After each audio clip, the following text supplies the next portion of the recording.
Never heard of him. See, me and Boots in the same way.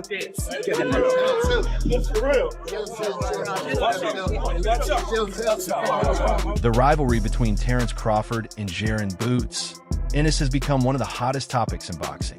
Fans are eager to see these two elite fighters share the ring and find out who would come out on top. Being thrown, there's no room for this in the sport. There's no room for the Davis brothers to be in the building tonight. The police escorted them out. Jaron Boots Ennis is widely viewed as one of boxing's brightest young stars. His speed, power, defense, and ability to switch stances have impressed both fans and experts around the world.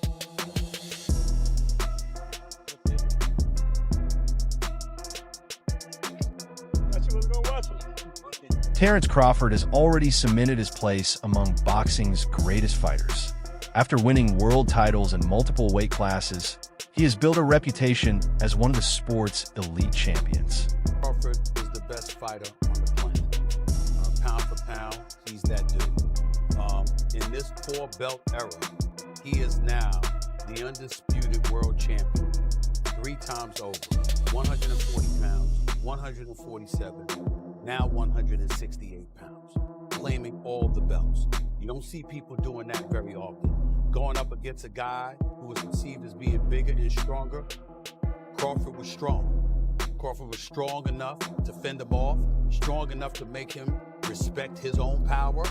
He used his jab, he used his distance. He had poise in the ring, he wasn't rattled. He backed up and moved when necessary and kept his different. He exchanged enough to gain respect when necessary. It was a brilliant, masterful fight on tempo. Many fans compare Boots' fighting style to Crawford's.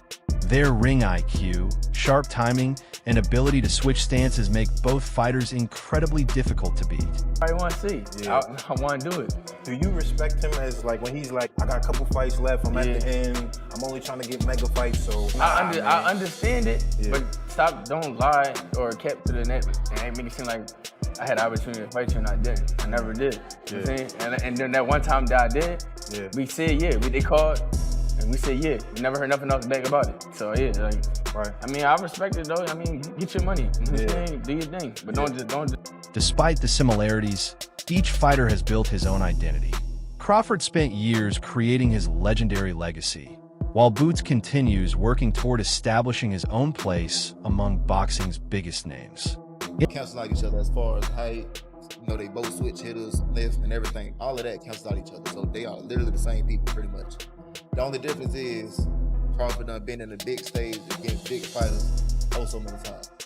And also with age, he didn't beat up his body, so his age is actually good.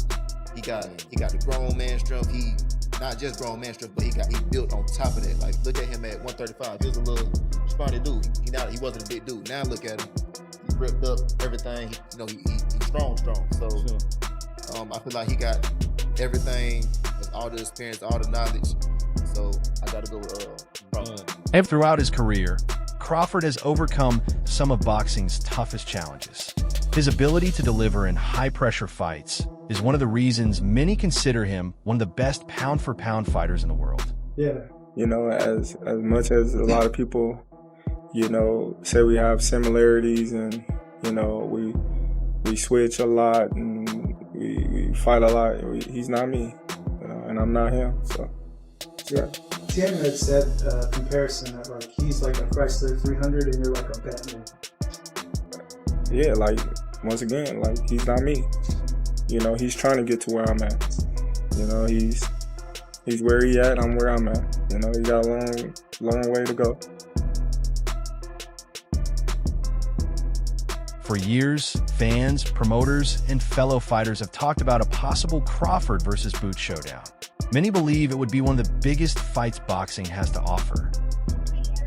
He got our leftovers. Why would Bud want to go backwards? I want to go backwards. Bud looking for bigger and better fights. So where he can etch his name in the concrete forever. I don't know, because I really don't look at none of the welterweights since we did clear the division. Crawford has always believed that every fight should add something meaningful to his legacy. That's why he carefully chooses the challenges that can strengthen his career. Gonna fight Boots. if there's loads of money on the line, because he knows how good Ennis is, and he's not going to fight anymore unless it's for a lot of money.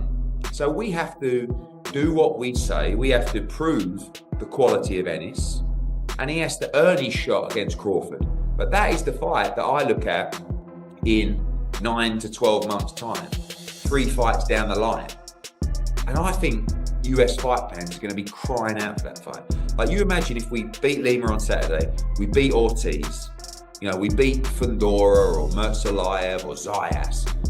Everyone will be calling for Ennis v. Crawford. I think a lot of fans are crying for that now. They have been for years. Yeah. But the reality is, we still need to, it's not, I think everyone who, like I say, everybody that knows boxing. Yeah, boxing fans. One that knows how good Ennis is go, what a fight. That is unbelievable. But still, you've got to educate people that Ennis is as good as I say he is. Right? And you do that by beating the champion. So we've got work to do. This matchup carries major risks for both men. Crawford would be looking to protect his legacy, while Boots would have the opportunity to prove he belongs among boxing's elite. Your weight class. Definitely. What do you think about him? Oh, he's very, very talented. He's unproven, but he's very talented. Yeah. The eye test tells it all. He's got the it, but we haven't seen him against any elite fighter. We never seen him tested. So until then, we just gonna keep saying, oh, Boots, until he meet that fighter that's gonna test him. Is that a fight that you would be interested in? Nah, it just don't make sense right now in my career. Like I said, especially money-wise, don't nobody really know Boots, but I'm looking for bigger and better challenges like Canelo. You're looking for the big one. Yeah. The big fish. Yeah. Fish fry. Definitely. Them the guys I'm looking for. Crawford has already defeated several dangerous opponents during his career. That experience allows him to stay calm and composed, even in the biggest moments. Down to 154 and face Jaron Ennis, the guy who prepared Canelo Alvarez for this fight. Nope. I ain't going down 154. Crawford has spent years building one of boxing's strongest resumes. Every new challenge gives him another opportunity to strengthen his already impressive legacy. Ticket. Now y'all like, oh yeah, we want to fight Terence Crawford. We want Terence Crawford. That's the narrative now. I'm done with 147. I ain't going back. I'm like, all right, I want to fight Fundora. He got 2 belts. I want to become undisputed at 154. That was my train of thought. But when he said he didn't want to fight me because I wasn't basically big enough, I looked at him like, huh? They want to fight Errol Spence because he's a bigger fight. But you knew what that was, though. Yeah. It's cool. I'm not tripping on that because now they begging for a fight. Now they want to fight me now. I don't sell, so there's no need for you to even mention my name no more. Don't say Terence Crawford. Yeah. All these guys that see now, they say, oh, he's the ticket. Win, lose, or draw, he's the ticket. I'll fight Terence Crawford. Come on, man. Boots had a chance to fight me. Virgil Ortiz had an opportunity to fight me, but now everybody, oh, I'll fight Terence, or I'm this, I'm that. I'm like, okay, cool. When y'all had y'all opportunity, y'all went elsewhere. But now that y'all see I'm the ticket, now y'all like, oh yeah, we want to fight Terence Crawford. We want Terence Crawford. That's the narrative now. 13. For Boots Ennis, this would be much more than just another fight.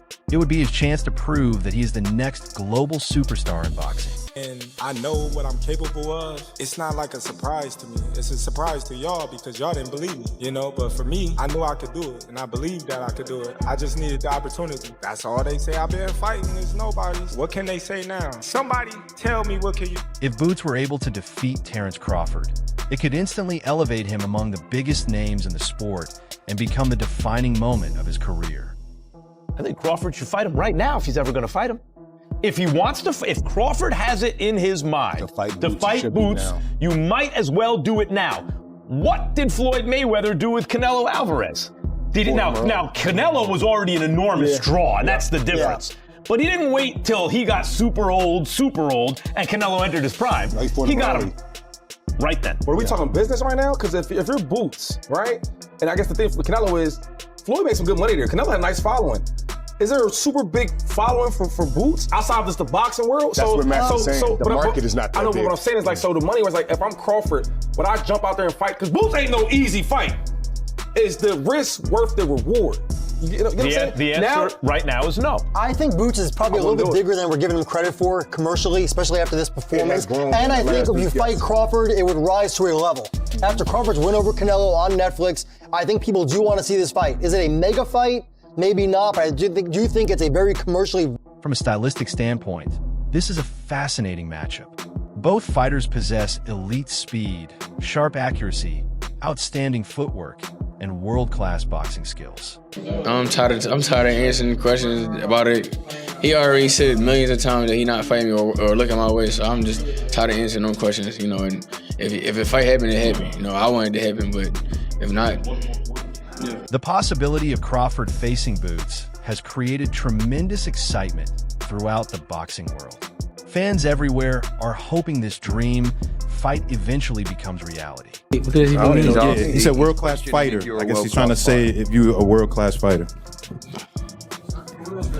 Sign a contract. Exactly, sign a contract. If he wanted to fight, he would have stayed at 47. He obviously said he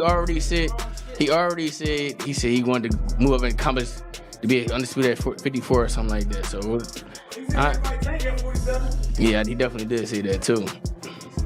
Yeah.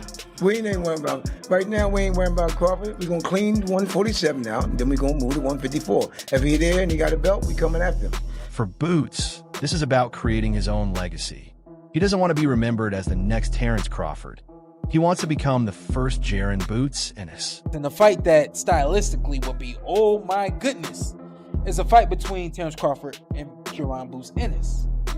I don't think I think that's going backwards for Terence.